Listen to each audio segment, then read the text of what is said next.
Caitlyn Clark is a photographer now, it seems. Shout out to the new Fever admin, doing a much better job than the last Fever admin. Unless it's the same person who suddenly got better at their job. This is obviously the Fever posting this specific one. But yeah, Tyrese Haliburton looking... Tyrese Haliburton looking over and seeing Kane, he's like, oh, really? Really? So, Caitlyn Clark is sitting courtside at a Lakers-Pacers game, with a professional camera, taking photos like she's credentialed media, and the internet lost its mind.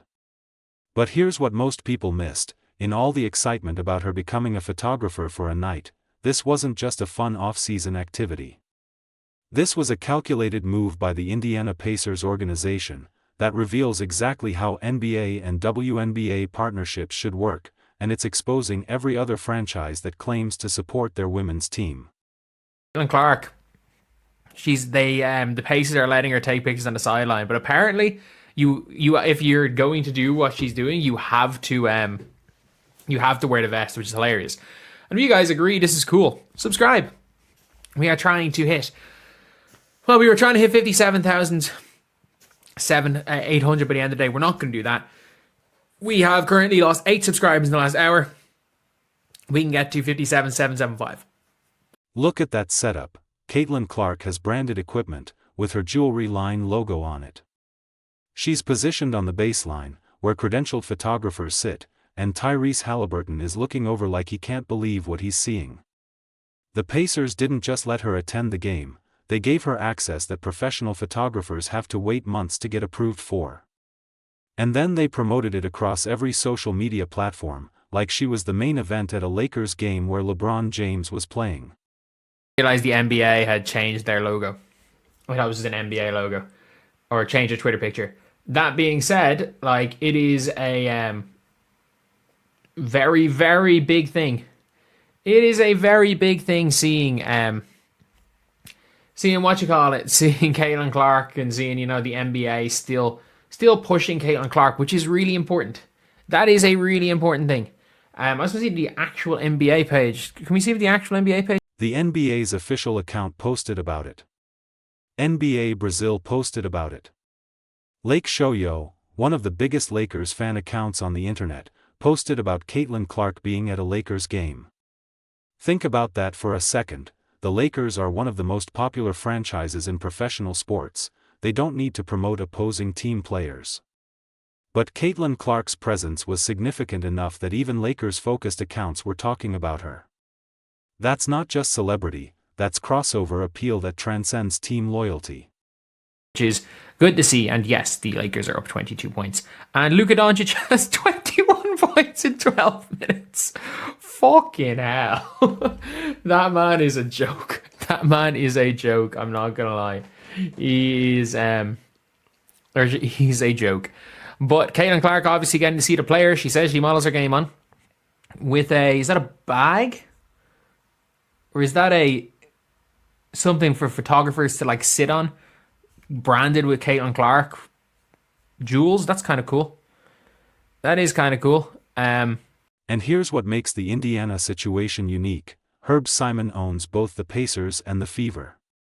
Same ownership group, same building, same city, but plenty of NBA and WNBA teams share ownership and facilities. The Suns and Mercury, the Nets and Liberty before the sale, the Wizards and Mystics used to, but none of them have created the kind of integrated partnership that Indiana has. Because it's not just about sharing a building, it's about treating both teams as equally valuable to the brand. It's a very all-around interesting thing, and I think it's cool. I think it's just cool. It's cool in general, seeing Caitlyn Clark be in this position. It's cool that the Pacers... I do feel like the Pacers are doing it well, because I've said this from the start, is they are the one team, in my opinion, that treat their WNBA team as equals. As in, not even as equals, as in Indiana, it's the one where it's the WNBA and the NBA team both sell out arenas. When the Pacers were... Indiana is the one market where the WNBA team sells out arenas at the same rate as the NBA team. When the Pacers made the NBA Finals run last season, the Fever were still packing Gainbridge Fieldhouse. That's not normal. In most markets, the NBA team dominates all the attention, and the WNBA team fights for scraps, but in Indiana, women's basketball has always been culturally significant. High school girls' basketball games draw bigger crowds than boys' games in some parts of the state. Tamika Catchings is a legend there, and now Caitlyn Clark is positioned to become even bigger. Link, where you're seeing the players like actually show up to Fever games. You're seeing there be a link, and it does help as well that Herb Simon owns both the teams. I'm surprised there's not more maybe between the Liberty and stuff, but at the same time, quite a lot of Fever players stay in market during the off season. That's something else as well, is that it seems like as well, it seems the Pacers players, some of them stay in market. It seems a few of the Fever players are staying in market, and that's a big one. Like, that is an important thing to see from that perspective. And look at how the Pacers are leveraging that. They're not just acknowledging that Caitlyn Clark exists, they're actively integrating her into their brand identity. Pacers players show up to Fever games regularly, Fever players get promoted on Pacers social media, there's actual crossover marketing. Instead of two separate teams that happen to share an owner, it's working. The Fever had the highest attendance in WNBA history this past season. They had games with over 20,000 fans. That's NBA-level attendance for a WNBA team. The way the Fever, or that Herb Simon's got the Fever linking with the NBA team, and obviously, look, none of this happens without Caitlyn Clark. Like, yes, there was a time when in Indiana where women's basketball was huge. Yes, Tamika Catchings played for the Indiana Fever. No question about that. Like, Caitlyn Clark's got a lot to do. And by a lot to do, she's got to win a title. She's got to win a title to be the best player in Indiana Fever history. Like, you've got to overtake Tamika Catchings. And it's going to be hard to do if the front office stays borderline competent. They posted a thing today being like, was it like a happy birthday? Or was it happy birthday? But here's where it gets really interesting. Several Fever players are staying in Indianapolis during the off-season. That's rare in the WNBA. Most players leave their team city immediately after the season ends because they're not paid enough to maintain a residence there year-round, and they need to play overseas to supplement their income. But Indiana is becoming a place where players actually want to stay. And that's partly because the organization is treating them like they matter. Not just during the season, all year long. It's like, you have a scout? What, this is news? This is news to all of us. But yeah, it's going to be an interesting one. But I do have to say that the Pacers are doing a good job. I think the Pacers are doing a really, really good job in general with how they're promoting the Fever. And I don't even know if is it just Pacers? What is the total? Well, I don't even know. There's like a blanket name for all of them. I don't know what, but it's like whatever the ownership is, like promote. Compare that to Phoenix, where the Suns and Mercury share ownership under Matt Ishbia. He bought both teams in February 2023. The Mercury had one of the worst seasons in franchise history in 2024, finishing 5-31. Brittany Gurrier is one of the most recognizable players in the world after her detention in Russia. Diana Taurasi is the WNBA's all-time leading scorer. But you don't see Suns players showing up to Mercury games the way Pacers players show up to Fever games. There's no integrated marketing strategy. They feel like completely separate organizations that just happen to have the same owner. Again, with the Mystics and the Wizards are different owners. The Nets and the Nets are the same owners as the Liberty. Maybe you'll see it more. And to be fair, Pods was the unofficial mascot in the Valkyries last year. But Pods' reputation's gone down so bad that if he tries to do the shit that he did last year with the Valks, people are just going to have none of it. People were already having none of it last year. People are definitely going to have none of it this year. But clearly leading the way in terms of that are the Indiana franchises.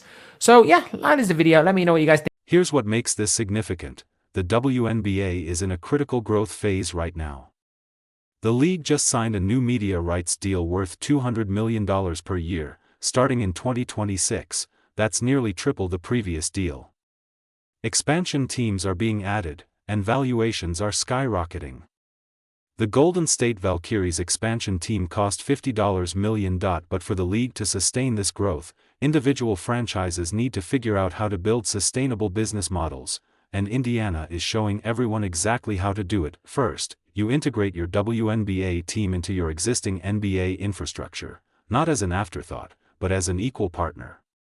The Fever social media team is clearly getting resources and support. Their content quality improved dramatically this season. They're not just posting game highlights anymore, they're creating storylines, building player personalities, engaging with fans in real time. That's what happens when an organization actually invests in their WNBA team's marketing instead of treating it like a charity project. Second, you leverage your NBA players to promote your WNBA team. Tyrese Haliburton has been vocal about supporting the Fever. He shows up to games, posts about them on social media, and it's not performative.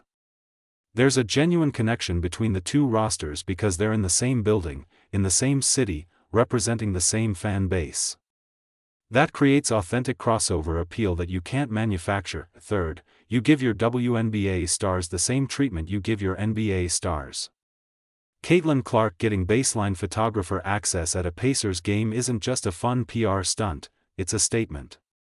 It says that she's as important to the Indiana basketball brand as anyone on the Pacers roster. And when you treat your players like they matter, they perform like they matter. The Fever went from missing the playoffs to making a deep playoff run in one season. That's what happens when players feel supported by their organization. But here's the thing about beat reporters and organizational relationships. The Fever posted something recently celebrating their scout, and the entire fan base responded with shock.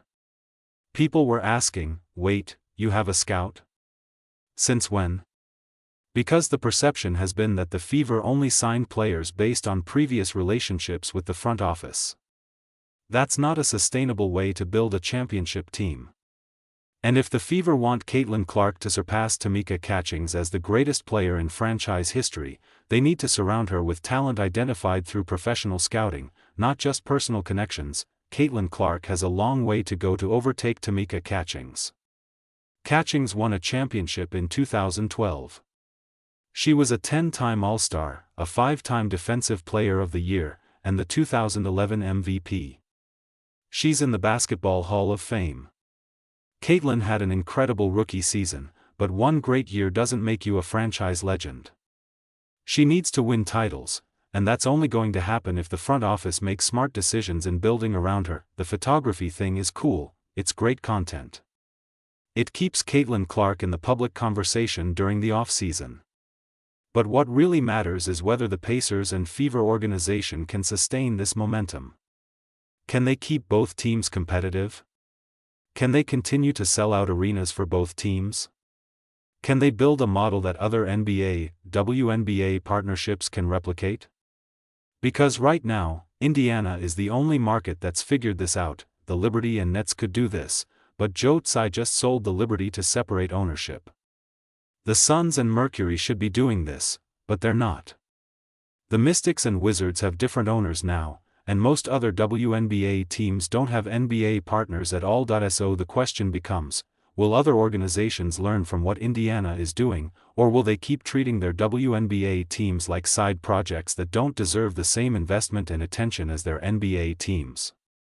Because the Fever just proved that when you actually invest in your WNBA team, when you integrate them into your brand identity, when you give them resources and support, they can be just as valuable as your NBA team, maybe even more valuable in some markets. Caitlyn Clark sitting courtside with a camera isn't just a fun moment. It's proof that the Indiana organization understands something that most other franchises don't. Your WNBA team isn't a burden, it's an opportunity. And if you treat it like one, your fans will reward you for it. So, what do you think? Are the Pacers setting the standard for how NBA and WNBA teams should work together? Or is Indiana just a unique market that can't be replicated anywhere else? Let me know in the comments. And if you want more WNBA analysis like this, hit that subscribe button.